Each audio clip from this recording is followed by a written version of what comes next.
The name of the Lord is a strong tower. The name of the Lord.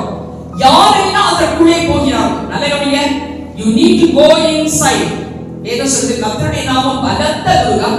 நீதிமான் அதற்குள்ளே ஓடி வெளியில நின்னா இல்ல அதற்குள்ளே ஓடி சுகமாயிருப்பான். இதற்கு கீழ்ப்படிந்தால் மட்டுமே இந்த ஆசீர்வாதம் நமக்கு தாங்கும்.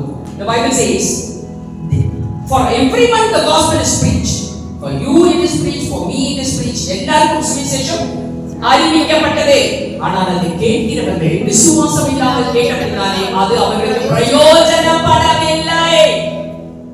The word of God is not doing anything for them because they doubted the word of God. They did not run into it. They did not hold on to it.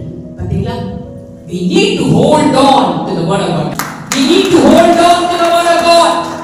வேதம் சொல்கிறது கர்த்தருடைய வார்த்தை நாமம் பலத்த துர்கம். நீதிமான் அதற்குள் ஓடி சுமார். மூடன் என்னன்னா சொல்லுவாங்க முதல் 4 வசனம் பிரிந்து போகிறவன் தன் இச்சையினால் விழுந்து போகும். இன்னைக்கு நிறைய காரியங்கள் இப்படிதான் நடக்குது. ஏதாவது சொன்னா அதுக்கு கீழ்ப்படியலை. நீ கீழ்ப்படியாம என்ன வழி நீங்க சொல்ல முடியும்? Please let us transform ourselves. Let us renew our mind. வேதம் சொல்கிறது கர்த்தருடைய நாமம் தான் பலத்த துர்கம். கர்த்தருடைய நாமம் பலத்த துர்கம்.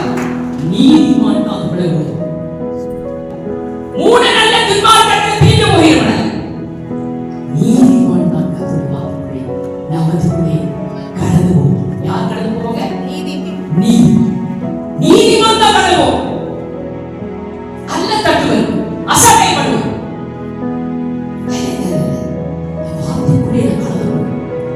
ஏன் போன வாரம் வார்த்தை சொன்னார். இந்த வார்த்தை நான் என்ன செய்வேன்? உறுதியா நிற்பேன். ஹல்லேலூயா. துன்மார்க்கன்